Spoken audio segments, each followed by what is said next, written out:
Hello everyone, welcome to Wise-ish. I'm your host, Sister Jenna. How are you? What's new? What's happening? The intensity of the atmosphere, I know it's got a few of you shaken up, but I want you to know just don't focus on the negative.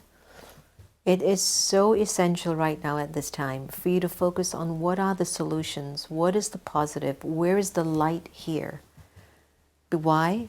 Because the more you can focus on the positive and the solution, you won't waste any of your energy in the negative and the lower vibrational frequency. Look, for thousands of years, we have witnessed periods in our history where there's always been a person who creates an uprising. There has always been a group that actually comes about and says, I want rulership too, because they have felt left out. They have felt like they were the second-class citizens. Now, we have also witnessed historically no coup in any country has ever made that country better than it was before. This has not happened. Because the question is, you really need to have this collective energy of like diverse karmas, where you can really come with this sense of empathy, compassion, fair play, intelligence, kindness, love, wisdom, in order to rule a lot of people who are all here with varied ideas, varied needs, and varied wants. So generally, when somebody wants something out of life, the first thing that we start, or the first thing that we have to do, is to begin to decide, well, how do I attain that?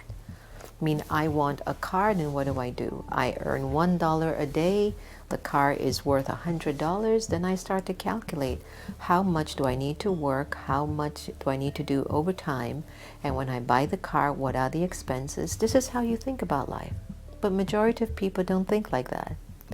They would more waste their thoughts in saying, well, who are they to get all of that? Well, these people have done this to us. Those people have did that.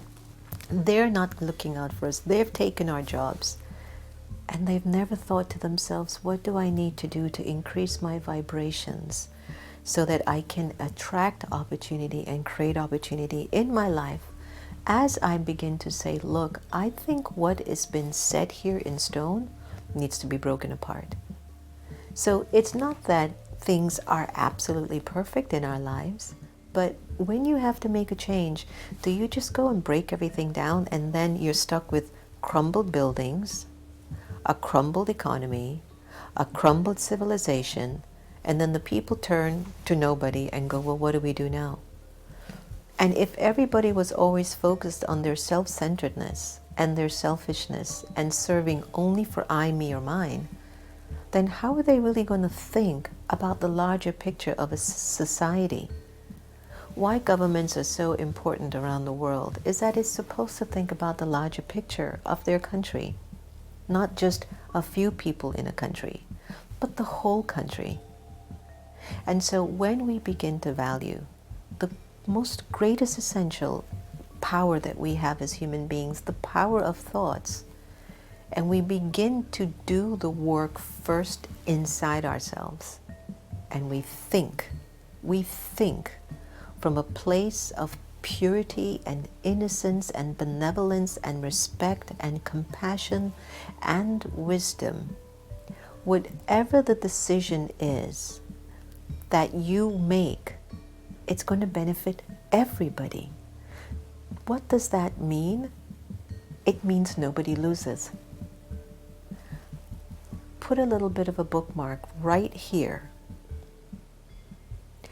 If I can think from that place of empathy and compassion and respect and benevolence, everyone wins. When I think about what I want just for me and my people or my group or my country or my whatever, someone's going to win and someone's going to lose. And we've been through that winning and losing for thousands of years. Aren't you tired of that game? Because even the winner doesn't win. They win temporary positions of power, but at a conscience level, can you ever feel like you're the victor if it meant the loss of life or the loss of dignity, there are countries in the world in which there are children who are going to bed without food and proper drinking water.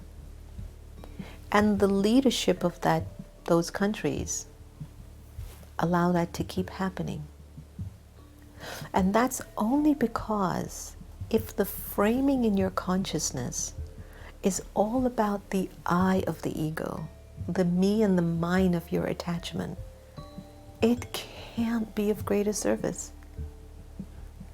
What's beautiful about meditation, Raj Yoga meditation in particular, is that it turns your attention behind your eyes to establish and offer the experience of being a soul conscious being. When you are soul conscious, the world is yours and you are for the whole world. When you're body conscious, it's just where you are, it's just about me, it's just about this. But when you start to tap into the energy of your true identity, the soul, whatever you think, whatever you say, whatever you do will be right. And it will not give sorrow to anyone. It will just be right. So let it be that from this day onwards, we practice more a soul-conscious attention. Am I speaking from the energy of the soul? When I speak from the real energy of the soul consciousness, let me be specific. We're all souls. But to be conscious that you're a soul creates different thoughts. Thoughts like, I am loving, I am giving, I'm kind, I'm fearless, I'm determined, I'm pure. But when the consciousness doesn't have soul awareness and you begin to think of your body consciousness, which focuses on your name, your gender, your religion, your role, your title, your looks, your size, your shape, your this, then the thoughts change. And you start to think about, but I'm Indian, you're not. But I'm a Brahmin caste, you're not. But I'm Gujarati, you're Punjabi. You know, this one is like this and you know they're like this. Well, you know how Americans are. Well, you know how the Jews are. Well, you've heard about the Africans, right? All of that is body consciousness. And guess what? Nobody wins with that mentality. I don't care how superior you think you are. Nobody's going to win. But when you're soul conscious, it doesn't matter about the religion, the nation, the race. When you're soul conscious, it only matters that that is a child of God and what can we do together. Food for thought today, right? Remember now, no one can take away your happiness unless you give them permission, and I think we're really all here to love each other the same. Let's keep increasing some wisdom in our lives, because a little bit of wisdom will go a long way.